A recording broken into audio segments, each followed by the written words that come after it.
Welcome back to another Reading and Correcting with me, Kindar, the Tiger Writes, and I, the Tiger Supervisor. These are where I read a chapter from one of my stories and correct it as I go.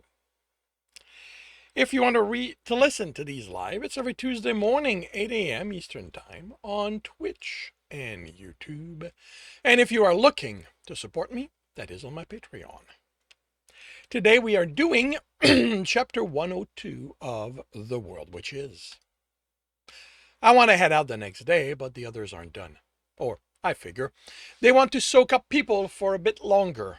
So much for Brandon and his adventurers prefer monsters to people thing. I stay in the club. I stay occupied by finding partners to have sex with. Explorers are good for that. They don't mind where their sex comes from.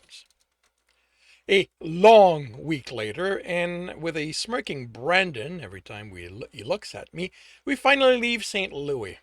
He doesn't so much rib me about it as point out I am taking a liking to sex, just like he said he would. I don't remember him saying that, but I don't waste my time arguing. Look, he's right with this. Sex is fun. And now that I don't think of it as this special thing to have just with Josie, I am enjoying it. It's 3 days to the first town, and this time I don't let myself believe that just because I don't have the reflex to run the numbers with my friends or the few people we pass by, it means I'm fine. I am never making that mistake again. So, when we see the first farmer in the field, I'm not surprised that I then notice the height of the sunflower. That it means that once he bends down, he's out of sight. So no one would notice if he died, and while there's no way he's high enough in level to gain all that much out of killing him, it would be quick. How many farmers in the field? How far would we be on the other side of the village before they'd be expected home? Would animals get to the bodies before they were found, therefore hiding what I did? Could I do anything to draw animals to the bodies? Maybe I should keep some of that meat from the kills instead of cooking it all from now on. Yeah, I'm not fine. I don't act on the numbers, mostly because I've convinced myself they're too low to warrant the risk of Brandon, who is watching me like a hawk, or Ellen, who isn't, but also isn't stupid, working it out. Their numbers are not in my favors yet. In my favor yet. Oh man, do I hate that what the yet implies. I stick to my hunting, and yes, I can't stop myself from keeping a train of fresh meat in my inventory. Not as part of the plan, I tell myself, just to give animals something to chew on while we run off. Yeah, I'd have an easier time believing it if we weren't in the habit of turning any animals or monster that threatens us into dead meat, and possibly our next meal. The trade road from Louisville to Kansas City is well traveled enough. The wilderness levels the well around it aren't high enough to threaten anyone prepared for a trip. I don't gain any level in my skills by the time we reach the town of Jonesburg. The ones that are still low enough a few weeks of regular training would increase them. Don't get that much training. I don't come across enough monsters to do my cryptozoology skill any good, and while there are more animals, I don't have much interest in studying them beyond if there's enough meat on them to make the hunt worthwhile. Even my weather watching skill isn't going up. My weather watching skill, where did you go? There you are. Also, isn't going up, even with Brandon quizzing me about it multiple times a day. On the plus side, we haven't been surprised by a storm in I don't remember how long. We don't stay there long. I sell the excess food from the daily hunts for nowhere near as much as they have to be worth, buy the few things we need, and leave. I nearly murdered someone there.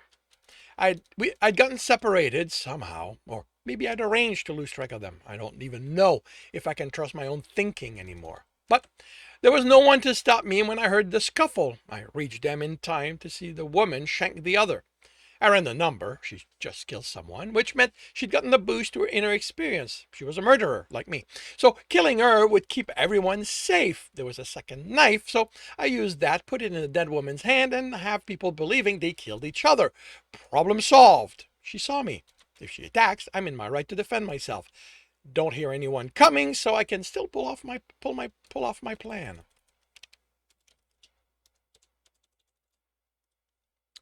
It's not that I talk myself out of it that keeps her alive.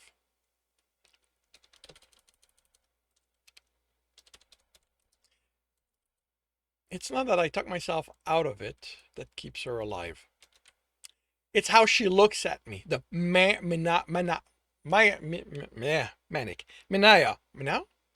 the mania in her expression, the need. I'm not quite far gone enough that I don't understand. I'm looking at her the exact same way. Nearly throwing up almost gets me killed. Brandon would have had a field day if that had happened. Me taken down by some town ruffian. I can't stop myself from beating her to an inch of her life, but I managed not to go any further. Once I've caught my breath, oh yeah, that's what you're doing, Dennis, catching your breath. That's why you're shaking so hard. Exhaustion from such an easy fight and not holding yourself back from finishing the job and gaining that easy experience. Once I've caught my breath, I yell for the guards and explain what happened. While I don't say why I nearly beat her to death, I don't lie about nearly doing it. They don't honor me for stopping her, thank the system. But they also don't look at me with the disgust I think I'm due. Had to be done, one of them says, as the other carries her away and the dead woman. As others carry her away and the dead woman. I'm not offered a reward. They leave me there to deal with what happened. I have to tell Brandon. He doesn't give me a choice about it. He knows something happened the instant he sees me, so I tell him. Fortunately, he isn't looking at me with pride by the time I'm done. I would probably have killed him if he'd been proud of any of this. He's somber. He points out I was lucky and I lose it on him. Of course, I know I was lucky. I'm not an idiot. Again, I tell him we have to tell Ellen. I can't be left unsupervised. Again, he shoots me down. For the same reason as before. We won't be able to make her understand I'm trying to control it. All she'll see is the threat I've become, and she's going to protect a greater number of people. Meaning, she's going to turn me over to the guards, and they're going to arrange for me to die. I am a threat to everyone. I should hand myself over. Fuck the quest, someone else can finish it. But I don't want to die.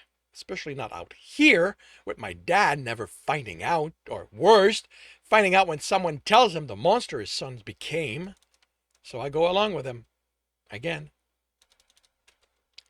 The city of Columbia is chaotic. It's the midpoint between St. Louis and Kansas City, and there are markets everywhere. The corral for the caravan might as well just be another market. Reaching the club is almost a fight. It's not like Detroit. Nothing's like Detroit. Okay, I'm going to change that. It's not like Detroit. Nothing's like Detroit.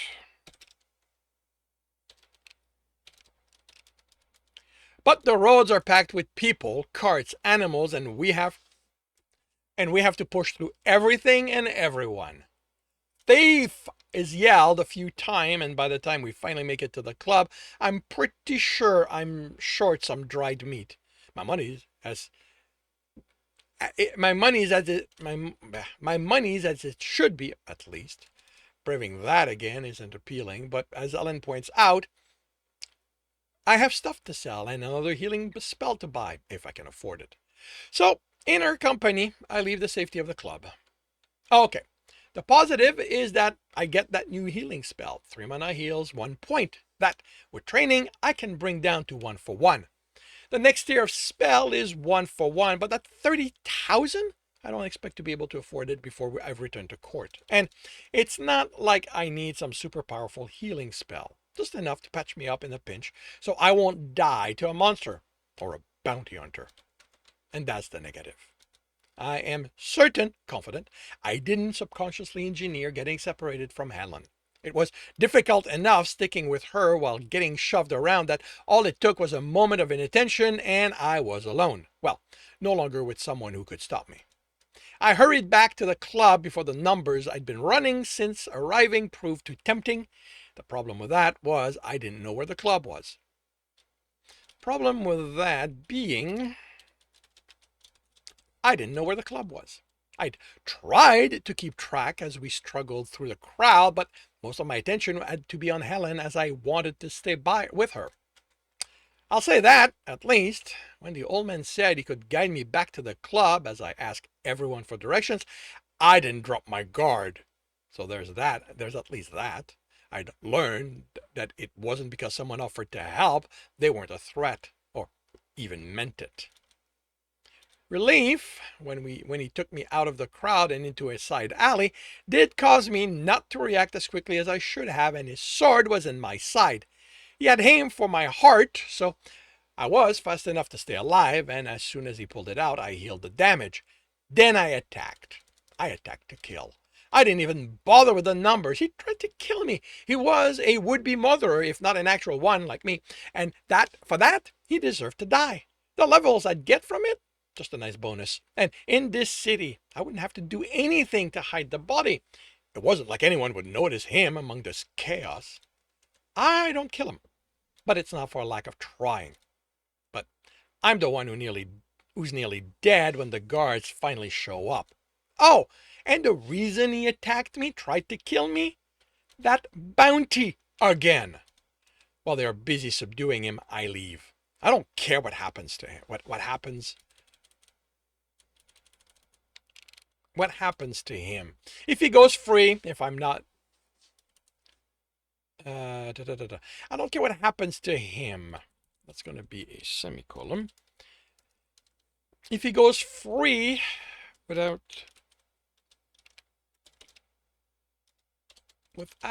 me there to accuse him, I just don't... Goes free without me. I just don't want to be there. I just don't want to be there. Want to be anywhere. I don't want to do this anymore. Not like this. I managed to make my way to the club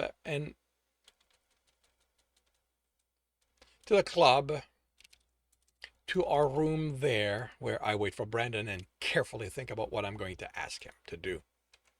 There you are, he said, relieved on entering. Ellen was worried. Looks like she was right to be. Is your attacker alive? I nod. That's good. No, it isn't. If the guards hadn't showed up, I'd be dead. But that's not the problem, Brandon. What is it? He asked, sitting on the chair. I wanted to kill him. I didn't defend myself. I fought to kill. I've been fighting the urge all day, and it's exhausting. You can't give up, Dennis. I can't do this, Brandon. I'm not going to be able to. At some point, I'm going to be too tired to resist, and I'm going to kill someone, probably multiple.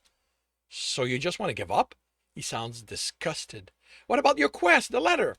I don't want to give up, but I need to do something drastic, something that's going to force me to control this or kill me. Either way, I'm not going to be as much of a threat as I am right now. He eyes me suspiciously. I want you to take me to the worst part of the city.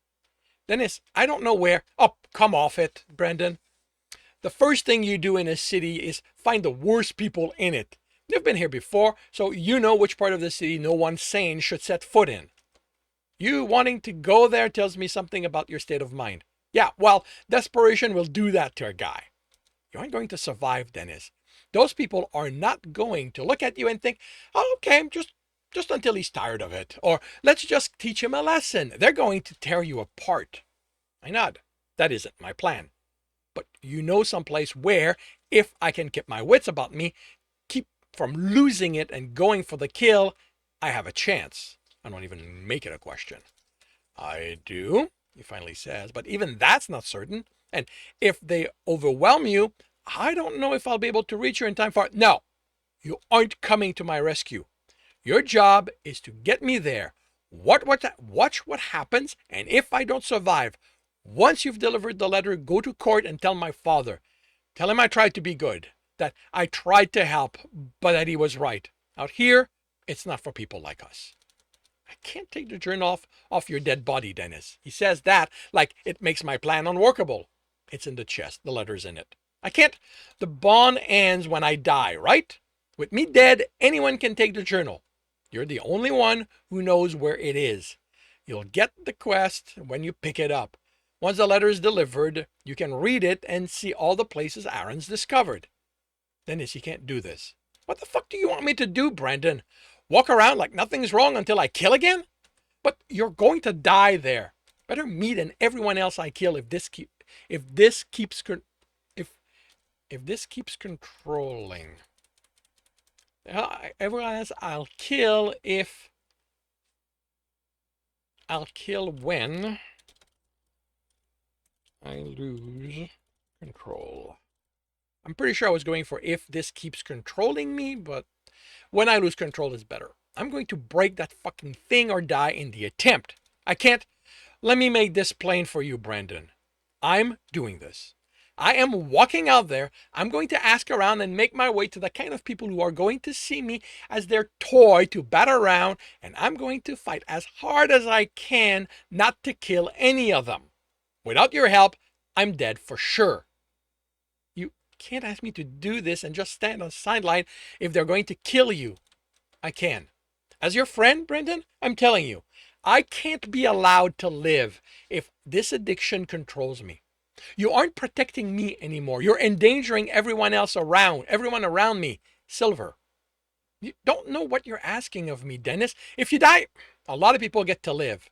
Brendan snorts. Sure. He stands. Come on. We need to do this before I come to my senses and knock you out, tie you up, and leave you that way until we're in Kansas City. I would love to hear you explain that to your sister. At this point, she can go fuck herself. Surprisingly, the part of the city Brandon takes me to is less crowded, not more. Always thought the worse neighborhood meant more crowded for some reason. We are eyed and followed, but at the distance, we are outsiders. They're probably trying to determine if we are predator or prey. I so fucking hope I'm something else entirely. Either of those gets me killed. There has got to be a balance. When Brandon stops, we're in an empty plaza. Last chance to come to your senses, Dennis. The people in charge here know me. Know the kind of damage I can cause if they start something. But the moment I walk away from you, you're fair game. Tell me I have a chance to survive this. Unless something changed since I was here last, Cranston's the boss. He was level 16, so at most he's 18 now. It's been a few years. But they don't kill people here, so the growth is natural. He won't get involved until the end. Even his lieutenant won't until it's clear the troops can't deal with you. Wear your dress. He's going to start them at level 10 for sure. And they're going to gang up on you. I'm telling you again, Dennis, this is going to kill you. You know what to do if that happens. Fuck. You better survive this, Dennis. If you don't, I'm going to... I grin. Good thing I'll be dead then, isn't it? He glares at me, curses again, and walks away. Unlike his warning, the attack doesn't start. To make sure there are no doubt why I'm here, I equip my sword and shield. I'm here to fight. Send them to me. 6 rush out of doorways. Brendan said most likely level 10. They can't all be fighter-related classes, not with how lean some of them are. So, 1 level each, which makes the next one easier to kill, and so on. I parry one while calculating which one will be the best option, and pain at my back forces me to focus on something other than the numbers. I parry and block. I remain mostly on the defensive, but I know that can't last. I have to take them down, so I'll get my next group, probably slightly higher level. I'm distracted from running the numbers by a short sword getting by my defense and stabbing me in the leg. I punch that girl hard enough, she doesn't get up, but she's still breathing. A quick healing spell. And I return to the defensive long enough to mumble, okay, I had planned for it. I return to the defensive long enough to mumble the words to the spell. Would be faster if I did it louder with gestures and all that, but fortunately it still works with the bare minimum. Then I go aggressive with kicks and using my sword as a club and the pommel to make my punch hit harder. Then they are underground crawling away. Me over one of them. The last one to fall, the one who gave me the most work, the highest level one. Before I can act, someone screams and runs out of a doorway, then 3 more follow her. And I'm fighting, paying for every time my attention slip, my attention to the I paying for every time I pay attention to the numbers by getting cut. My mana's now half. First time that's ever been a concern. When they're down, I try not to think of the number. They are down and out. They don't matter. Easy kill is how I see them. Easy levels. The next group is 8, and they make me work for this victory. Mana's to a quarter, but I didn't consciously think of the numbers for the last part of the fight. They come back as soon as they are down, though. Another group, and with this one, it's my mana that's the problem. I need a spell for that too. I think I have the ability to deal with it. I barely think at all for the last part of the fight. It's just me, my sword. Me, my sword, my shield. I'm not fighting people. I'm not fighting level. I'm not fighting. What? Then it ends and I can't hold on to that feeling. The numbers are there and I'm tired enough my sword is raised when the man screams. 1. Easy peasy. I wish. I'm on the defensive hard, and that's not keeping me from getting damaged. He also doesn't give me a chance to heal. He presses and presses and presses. I see it in his eyes, not the desire to kill me, but to keep me from killing anyone. He is going to stop me, or die trying. I almost let him do it. That temptation wars with the numbers. Either would be so easy. Either would end this for me. I'd be dead, or I'd be a monster. Or I'd be a monster. Dennis wouldn't be anymore. So easy to give into either one. But I don't want either. I bash my shield in his face and don't attack. I don't want to die. I don't want to kill.